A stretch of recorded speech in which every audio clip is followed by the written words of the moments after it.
السلام علیکم ورحمۃ اللہ وبرکاتہ۔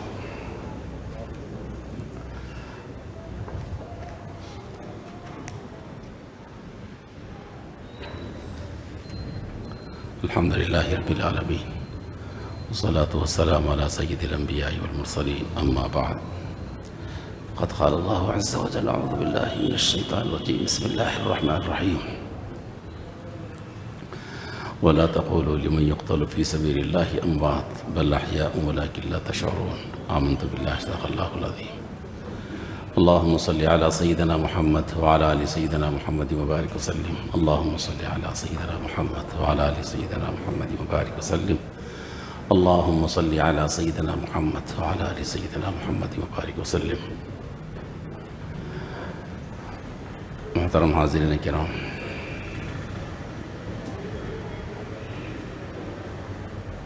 اسلامی کیلنڈر کے حساب سے جو سال شروع ہوتا ہے وہ محرم کا مہینہ ہے۔ اس تعلق سے ہمارے اندر بعض خامیاں ہیں، کوتاہیاں ہیں، اس کو دور کرنے کی ضرورت ہے۔ ایک بات یہ ہے کہ اسلامی کیلنڈر، اسلامی جنتری کے حساب سے نہ مہینوں کا ہم کو پتہ ہے ہماری نسلوں کو، نہ اس کی تاریخوں کا پتہ ہے۔ عام طور پر ایسا ہے، آج محرم کی کیا تاریخ ہے وہ تو بتانا مشکل ہے۔ ہاں، اگست کی کیا تاریخ ہے یہ بتانا آسان ہے سب کے لیے عام طور پر۔ تو یہ کوتاہی ہم سے ہو رہی ہے، غلطی ہو رہی ہے ہم سے۔ عربی مہینوں کا، عربی یعنی قمری سال کا مہینہ بھی اور دن بھی یاد رکھیں۔ دیکھیے، ہمارے اسلامی تمام احکامات اسلامی کیلنڈر ہی پر ہے، یہ انگریزی کیلنڈر پر نہیں ہے۔ مثلاً ابھی عید الاضحیٰ جو منائے ہم کیا حساب سے منائے؟ 10 ذی الحج، یہ ہے نا۔ اب وہ کیسا معلوم ہوگا؟ وہ ذی الحج کا معلوم رہا تو نا۔ 9 ذی الحج سے بھی تکبیرات تشریق ہے، کیسے معلوم ہونا؟ اسی سے معلوم ہوتا۔ ایام قربانی 12 ذی الحج تک ہے، کیسا معلوم ہوتا؟ اسی سے معلوم ہوتا۔ 13 ذی الحج تک ایام تشریق ہے، جی تکبیرات تشریق ہے، کیسے معلوم ہوتا؟ اسی سے معلوم ہوتا۔ روزے کے شروعات، رمضان کے مہینے میں روزہ ہے، رمضان کیسے معلوم ہوا؟ اسی سے معلوم ہوتا نا۔ رمضان کی تاریخ اسی سے معلوم ہوتی ہے۔ عید الفطر کس سے معلوم ہوتا؟ اسی سے معلوم ہوتا۔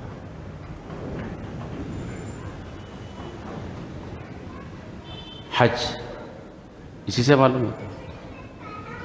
آپ دیکھو، پورے چیزیں اسلامی تاریخ پر ہی ہے۔ زکوٰۃ سال گزرنا کیا حساب سے؟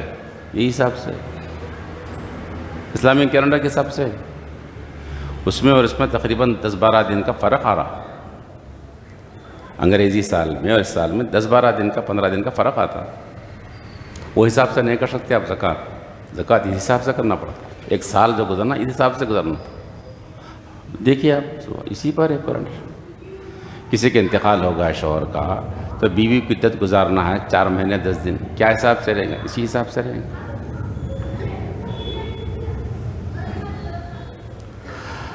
تو الغرض دوستو بزرگوں، ہمارے جو احکامات ہیں، اسلامی چیزیں ہیں، وہ اس پر ہیں، لیکن یہ ہم کو معلوم نہیں ہے، یاد نہیں ہے ہم کو۔ یہ غلطی ہے، ہو رہی ہم سے، پوری امت کے اندر ہو رہی ہے غلطی، یہ لغزش ہو رہی ہے۔ اس لغزش کو دور کرنے کی کوشش کریں۔ یاد رکھیں، ہم بھی اس مہینوں کو اور ان تواریخ کو بھی ہم یاد رکھیں۔ اور ایک بات جو عرض کرنی ہے وہ یہ ہے، اس مہینے کے متعلق بعض چیزیں ہیں جو ہمارے اندر گھس گئیں، اس کی بھی اصلاح کی ضرورت ہے۔ وہ یہ ہے کہ سوگ جو مناتے ہیں نا، وہ اسلامی طریقہ نہیں ہے سوگ منانا. اسلام میں جو سوگ منانے کی حدیں مقرر کی گئی ہیں وہ 3 دن ہیں، اور آخری جو حد مقرر کی گئی ہے وہ بیوی کے لیے شوہر کے انتقال پر 4 مہینے 10 دن ہے. اس سے آگے نہیں، اس سے آگے سوگ نہیں. حتیٰ کہ سرور دو عالم محمد رسول اللہ دنیا سے پردہ فرما گئے، آپ کا بھی سوگ نہیں ہے. نہیں، برس صحابہ رہے نا، سوگ نہیں بنائے. پھر آپ صلی اللہ علیہ وسلم سے زیادہ محترم شخصیت دنیا میں کوئی ہے کیا؟ کوئی بھی نہیں ہے. لیکن حد نہیں ہے، وہ وسلم نہیں دیا، وہ وسلم ہی نے تعلیم دی ہے کہ ابھی دیکھو 3 دن ہے عام طور پر جی، باپ کے لیے، بیٹے کے لیے، بیٹی کے لیے، ماں کے لیے وغیرہ وغیرہ، عزیز و اقارب کے لیے. اور اگر آخری چیز ہے وہ بیوی کے لیے شوہر کے انتقال پر 4 مہینے 10 دن بعد ختم. 1400 سال گزر گئے لیکن ماتم چل رہا ہے. یہ کہاں کا طریقہ ہے بتاؤ آپ؟ اب اس کو دین سمجھ رہے ہیں تو نہیں، غلط ہے نا بھائی، یہ نہیں نا. صدیق اکبر رضی اللہ تعالیٰ عنہ دنیا سے پردہ فرما گئے، ہے کیا ہو رہا ماتم؟ نہیں نا. صحابہ نے کرے، نہیں ہے. جو چیز نہیں ہے اس کو مت لاؤ، جو چیز ہے اس کو رکھو، ختم ہو گئی.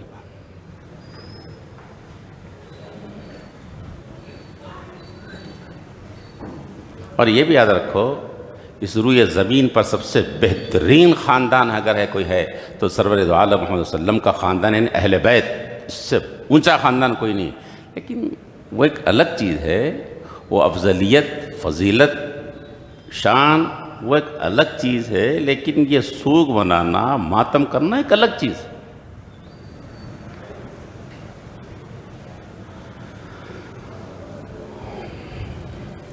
اچھا، اس پر باضابطہ رلانے کا اہتمام کرنا یہ بھی غلط ہے، نہیں ہے اسلام میں. ابو سعید خدری رضی اللہ تعالیٰ عنہ فرماتے ہیں کہ رسول اکرم صلی اللہ علیہ وسلم نے لعنت فرمائی ہے رونے والیوں پر اور رونا سننے والیوں پر. لعنت فرمائی ہے، یاد رکھو، لعنت ہے، وسلم کی لعنت ہے. نوحہ کرنا جو ہوتا ہے نا، نہیں ہے اسلام میں، نہیں ہے. یہ چیز شاعر اسلام میں سے نہیں ہے. یہ نہ صحابہ میں تھی، نہ تابعین میں، ہے ہی نہیں. اسلام کی چیز نہیں ہے. یہ ذہن میں بٹھائیے آپ.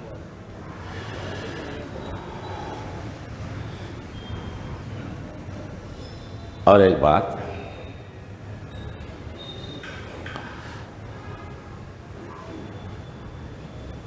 اس میں عام طور پر گھروں میں شاید ہوتا ہے، بعض مردوں میں بھی ہوتا ہے، کالے کپڑے پہنتے ہیں اس مہینے میں.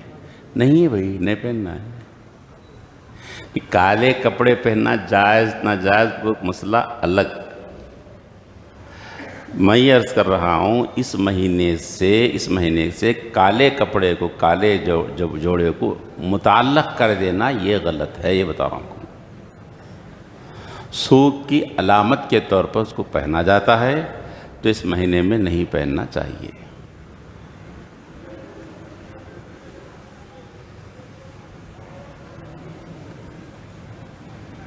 اور کچھ غذاؤں کے تعلق سے بھی ہے. آپ دیکھ رہے ہوں گے گھروں میں پکائے جاتے ہیں، کھچڑا بول کر جی، اور روٹ بول کر بازاروں میں ملتے ہیں. یہ محرم آتے یہ چیزیں آ جاتی ساتھ میں. یہ بنانے والے، بیچنے والے، خریدنے والے سب ہم لوگ ہی ہیں. کہاں ہے بتاؤ آپ؟ اس چیز کو جوڑ کہاں ہے بولو آپ نے؟ جو چیز نہیں ہے اس کو اسلام میں کیوں لا رہے ہیں بھائی؟ یہ پھر میں بھی عرض کروں گا کہ وہ کھچڑا بنانا، روٹ بنانا، کھانا کھلانا وہ ایک الگ مسئلہ ہے، وہ چھوڑ دو آپ. لیکن میں یہ عرض کر رہا ہوں اس کو اس مہینے سے جو جوڑ رہے ہیں نا وہ غلط ہے. بس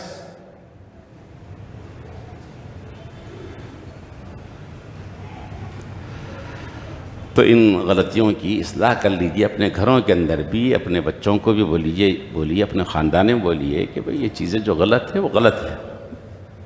اس کا رواج مت دیجیے اور اسلامی کیلنڈر کا تحفظ کیجیے. اسلامی تواریخ کا تحفظ کرنے کی کوشش کیجیے۔ اور ایک دوسری بات عرض کر رہا ہوں آپ سے، وہ یہ ہے کہ ابھی کچھ دن پہلے ہمارے ایک محلے میں ایک صاحب کا انتقال ہوا، حافظ تھے، تو اچھے تعلقات تھے، ان سے دوست تھے ہمارے۔ ان کے انتقال کے بعد ہم کو ایک بات معلوم ہوئی، بہت اچھی خوبی، وہ ہم سب کو اپنانا چاہیے۔ وہ یہ ہے کہ معلوم ہوا کہ روزانہ وہ 20-25 آدمیوں کو فجر کی نماز کے لیے اٹھاتے تھے۔ انفرادی معاملہ تھا ان کا اپنا ذاتی، فون کر کر کے اٹھاتے تھے نماز پڑھنے کے لیے۔ کئی عرصے سے چلتا تھا کام، حتیٰ کہ جس دن ان کا انتقال ہوا اس دن بھی فجر میں حسب معمول لوگوں کو اٹھایا انہوں نے۔ فجر میں معمول تھا، پھر چلو نماز پڑھا۔ اس کے 1-2 گھنٹے کے بعد فجر کے بعد انتقال ہوا ان کا۔ دوستو ایسا کچھ کام کرے ہم، نہیں معلوم کتنے اللہ کے بندے نمازی بن گئے، کتنوں کو نماز کی توفیق ہو گئی۔ دوستو کچھ کام کر لو آخرت کے لیے، بتا رہا ہوں میں۔ کچھ چھوڑ کے جاؤ یہ بھی، تاکہ ہماری خبروں میں آتا رہے۔ ہم سے کچھ لوگ نمازی بن جائیں، ہم سے کچھ لوگ اسلام کی طرف آ جائیں، صاحب دین کا علم پڑھ لیں کچھ ہمارے ذریعے، ہمارے بول کے ذریعے سے، ہماری کوششوں کے ذریعے سے، ہماری کچھ ایسا کام کر کے جائیں صاحب دنیا سے۔ خالی ہاتھ نہ جائیں صاحب دنیا سے، کچھ ایسا کام کر جائیے دنیا سے، ہم چلے جائیں تو ہم کو ایک چیز آتی رہے، چلتا رہے سلسلہ ہے۔ وہ نمازی بن گئے، پھر وہ کسی کو کریں گے، پھر وہ کسی کو، چلتا رہے گا نا صاحب۔ ایک دین کی خدمت ہے نا صاحب، ملت اسلامیہ کی خدمت ہے نا صاحب۔ اس طرف ہمارا رجحان نہیں ہے۔ ہم صبح اٹھتے کہ ہماری اپنی ایک خاص مشغولیت ہے، ایک خاص ٹاپک ہے ہمارا، ایک خاص نہج ہے ہمارا، اسی ایک خاص روٹ ہے، اس روٹ پر ہم چل رہے ہیں۔ مثلا نماز پڑھنے والا نماز پڑھ لیے، تھوڑی تسبیح کر لیے، ذکر کر لیے، قرآن شریف پڑھ لیے، پیپر پڑھ لیے، ہوٹل میں بیٹھے تھوڑی چائے وغیرہ پی لیے، یا دیوان خانہ میں بیٹھے کچھ لوگوں سے بات کر لیے، ختم۔ پھر شام ظہر نہیں، عام طور پر دن ظہر کی نماز سے وقت ہوگا، آگے نماز پڑھ لی، عصر کا وقت ہے۔ اب ہم اپنی آخرت کے لیے کچھ چھوڑ کے بھی جا رہے ہیں کیا؟ یہ بولو آپ، دین کی کچھ خدمت بھی ہو رہی کیا ہم سے؟ بولو یہ کیا ہم بانجھ مر جائیں گے دنیا سے؟ ہم بانجھ چلے جائیں گے دنیا سے؟ ہر آدمی چاہتا ہے کہ ہماری اولاد ہو دنیا میں۔ ارے روحانی اعتبار سے بھی، دینی اعتبار سے بھی کچھ اولاد چھوڑو نا یار۔ ہم سے کچھ نمازی بن جائیں لوگ، ہم سے کچھ قرآن شریف پڑھنے والے بن جائیں لوگ، ہم سے کچھ اسلامی طور طریقے پر آ جائیں لوگ، چلتا رہے سلسلہ یار۔ ارے اوپر والوں کی محنتیں تھیں جو آج ہم مسجدوں میں ہیں، آج ہم کچھ اوپر والوں نے محنتیں کی تھی، یہ سلسلہ سرور دو عالم محمد صلی اللہ علیہ وسلم تک جا کے ملتا ہے۔ اگر سب ایسی اکیلے رہ جاتے، اپنا اپنا دیکھ لیتے تو ہم تک کیسے پہنچتا تھا دین؟ ہم کیسے نمازی بن جاتے تھے؟ ہم کچھ کر کے جائیں دوست، اپنی آخرت کے لیے کچھ بنا لے کے جائیں دنیا سے۔ کتنا بڑا فائدہ، دین کی کتنی بڑی خدمت ہے، آپ کو اندازہ نہیں لگتا ہے، اس کو اندازہ نہیں ہے۔ ہم سمجھ رہے ہیں کہ دینی خدمت بولے تو کچھ کام کر کے جانا، مطلب مسجدیں بنا دیے، مدرسے بنا دیے، کسی چیز کو زمین وقف کر دیا مسجد کو، جی کسی کو حج پہ بھیجا دیے، یہی ثواب ہے سمجھ رہے ہم؟ یہ ثواب ہے، یہی ثواب اور صدقے کا کام ہے، ایسا نہیں ہے۔ پھر کسی کے پاس پیسہ ہی نہیں ہے تو کیا انہیں نیک کام نہیں کر سکتا؟ صدقے جاریہ نہیں کر سکتا؟ انہیں کر سکتا نا، یہ راستے ہیں نا، یہ ایک پیسہ خرچہ نہیں اس کے اندر، 1 روپیہ خرچہ نہیں، صاحب کام ہو رہا نا۔ کتنا بڑا کام ہو رہا بولو آپ؟ نہیں، ہم اتنے محدود ہو گئے کہ دوسروں کو تو کیا بولتے، خود ہم اپنے خاندان کے لوگوں کو بھی کچھ ابھارنے کے لیے، دین پر لانے کے لیے، ان کو نماز کی طرف متوجہ ہے ہی نہیں ہمارے پاس۔ اپنا یار شیخ اپنا دے گیا، یہ کیا صورت حال ہے بھائی؟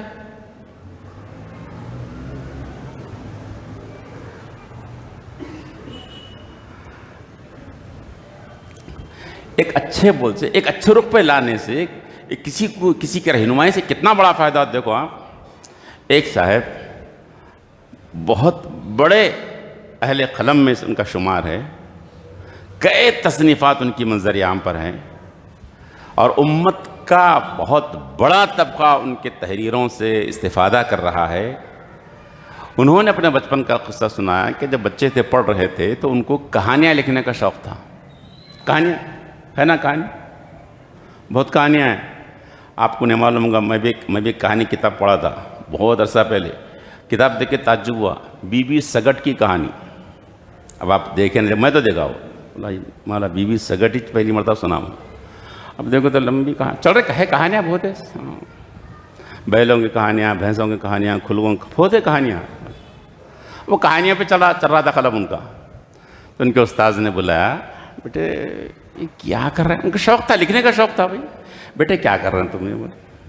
کیا ہے بیٹے؟ تمہارا قلم قرآن مجید پہ چلے، ہمارا قلم حدیث مبارک پر چلے، اسلامی تاریخ پر چلے آپ کا قلم، یہ کیا کہانی لکھتے بیٹھ گئے تم ایسا نہیں ہو بیٹا، تم یہ نہیں ہے تمہارا کام، تم دینی تعلیم حاصل کرو، تم کہانیاں لکھتے بیٹھ گئے۔ تم ایک چیز تھی ان کے اندر، لکھنا۔ اب ان کے استاد نے رخ کو پھیر دیا۔ کتنی دیر لگی بولو سمجھانے کے لیے، محبت کے لیے بچوں کتنی دیر لگی بولو؟ 5 منٹ، 10 منٹ، آدھا گھنٹہ لگاؤں، گھنٹہ لگاؤں گا۔ یہ واقعہ ہو کر 40-50 سال گزر گئے، 20ویں کتاب اس اللہ کے بندے سے وجود میں آ گئی۔ یہ ثواب مل رہا نہیں مل رہا ان کو؟ ادھر ہم توجہ نہ کریں، سب کسی کو، بچے کو، کسی بچی کو، چھوٹی سی جی گھر والوں کو، دوست احباب کو دین کی طرف راغب کرنا، نماز کی طرف راغب کرنا، قرآن شریف پڑھنے کی طرف راغب کرنا، یہ ہے ہی نہیں۔ پھر ہوں گا کیا؟ ہم چلے، قصہ ختم، اب رہا کیا ہمارا؟ کچھ بھی نہیں رہا ہمارا۔ ارے کچھ کام کر کے جاؤ میرے دوستو دنیا سے۔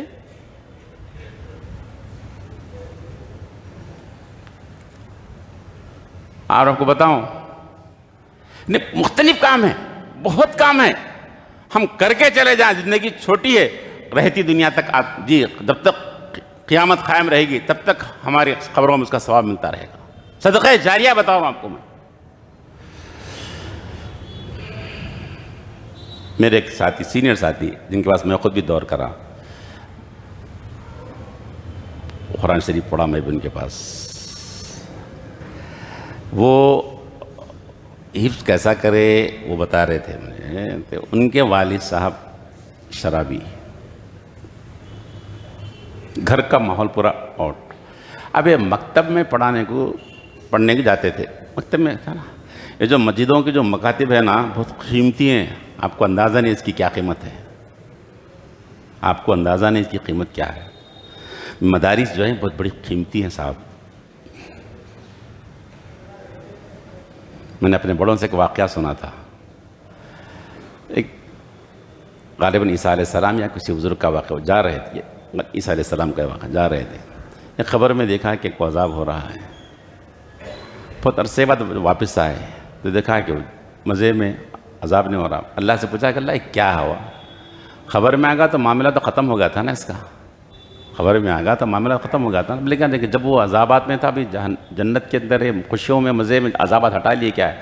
تو قصہ یہ ہے کہ جب یہ دنیا سے آ رہا تھا تو اس کی بیوی حاملہ تھی، بچہ ہوا، جب وہ بولنے کے قابل ہوا، چلنے کے قابل ہوا، تو اس کی ماں نے، اس کی بیوی نے مکتب میں بچے کو بھیجایا۔ مکتب میں بچہ جا کے پڑھنا شروع کرا، استاد پڑھانا شروع کرے اس کو، بسم اللہ الرحمن الرحیم، بچہ بولنے لگا بسم اللہ الرحمن الرحیم، معنی سمجھاتے کہ استاذ کو، شروع سے اللہ کے نام سے جو بڑا مہربان رحم کرنے والا ہے۔ بچہ اپنی تکنی زبان میں پڑھ رہا تھا، شروع کرتا ہوں اسے اللہ کے نام سے جو بڑا مہربان رحم کرنے والا ہے۔ عیسیٰ، اس کا بچہ مجھے رحمان اور رحیم کہہ کر پکارتا رہے اور اس کے باپ کو میں عذاب دوں قبر میں، میری غیرت تو گوارا نہیں ہے۔ میں اس کے باپ کو، ہم کو نہیں معلوم، سمجھ نہیں آ، ہم کو کالجوں کی اہمیت کو، جی اسکولوں کی اہمیت سمجھ میں آ گئی، یہ چھوٹے چھوٹے مکتب میں بچے پڑھنے والے کیا ہو رہا ہے، اس سے کتنا انقلاب برپا ہوتا ہے، نہیں معلوم ہے، نہیں معلوم۔ تو خیر میں عرض کر رہا تھا کہ مکتب میں پڑھ رہے تھے، وہ مؤذن صاحب جو پڑھانے والے تھے، یا امام تھے پڑھانے والے، وہ بچوں میں سے اس بچے کو بھانپ لیے کہ بچہ ذہین ہے، اچھا ہے، تیز ہے، تو باپ کو بولے کہ بچے کو ذرا دے دو میرے کو، میں کھانا پینے کا سب سنبھال لیتا ہوں، میں کپڑوں کا سب سنبھال لیتا ہوں، مدرسے میں ڈال دیں گے بچہ حافظ بن جاتا۔ ارے نہیں نہیں نہیں نہیں، کیونکہ بچہ تو باپ تو جو شرابی تھے، نہیں نہیں نہیں، ارے نہیں بھائی نہیں نہیں نہیں، یہ پڑھا رہا سب ہوتے بولے، لیکن ہمت نہیں آ رہی، درد ہوتا ہے نا، امت کا درد، انسانیت کا درد، سرور دو عالم صلی اللہ علیہ وسلم کی دین کا درد ہوتا ہے نا، تو پھر ایسا کر سکتا ہے آدمی کام کچھ۔ پیچھے پڑ گیا نا، 4-5 مہینے پیچھے، تھوڑے تھوڑے وقفے سے آنا والد صاحب کی دکان پہ، ذرا بچے کو سونا، وہ یہ باتیں کرنا، ارے بچے کو دیو جی، بچے کو دیو جی، ارے نہیں نہیں، اب بہت پیچھے پڑ گئے، تھوڑے تھوڑے وقفے سے جانا سمجھانا، جی بچے کو دے دو جی، بچہ میں سنبھال لیتا ہوں جی، پورا میں کھانا پینا کب سنبھال لیتا ہوں، جا لے جا جا بول کے لیا، بس جیت گیا اللہ کا بندہ، لے لیے، لے کے مدرسے میں ڈال دیا۔ پتہ ہے وہ بچہ کس مقام پہ پہنچا؟ بچہ جس بچے کو ایک مسجد کے مؤذن نے پیچھے پڑھ کے ایک شرابی باپ سے لے لیا، اس کو ادھر ڈال دیا، پورے ہندوستان کے حفظ کے مقابلے میں اول نمبر آئے تھے جب ہم پڑھ رہے تھے مدرسہ ارشاد بنگلور کے اندر، پورے ہندوستان کے اندر حفظ کے مقابلے میں اول نمبر پر آئے تھے، اور آج ان سے لگ بھگ 100 لڑکے حافظ بن گئے ان سے۔ پھر وہ بچے پڑھا رہے ہیں، پھر اور وہ سلسلہ اب ختم ہونے والا سلسلہ نہیں، چلتے رہتا۔ وہ کس کو مل رہا ثواب ہے؟ مسجد کے مؤذن کو نہیں، جو شرابی باپ سے پیچھے پڑھ کے بچے کو لے لیا، دے دو ذرا بچے کو پڑھا لیتا ہوں جی۔ وہ حافظ تھے نہیں، وہ نہیں، وہ عالم تھے، وہ بات چھوڑ دو، وہ نہیں، لیکن ایک درد تھا اس امت کے بچوں کے لیے کچھ کرنا، اس بچے کو کچھ آگے بڑھانا، اس کو نیک بنانا، اس آدمی کو نمازی بنانا، اس کو قرآن شریف کی طرف لانا، اس کو دیندار بنانا، ایک درد تھا، ایک سوچ، اس امت کے لیے کچھ کر کے جائیں گے۔ میرے دوست ایسا کچھ کر کے جاؤ، کچھ کر لو یار دنیا کے اندر، اپنا بھی بھلا ہے اور دین کا بھی بھلا ہے۔ اللہ ہمیں عمل کی توفیق نصیب فرمائے۔ ربنا تقبل منا انک انت السمیع العلیم وتب علینا انک انت التواب الرحیم۔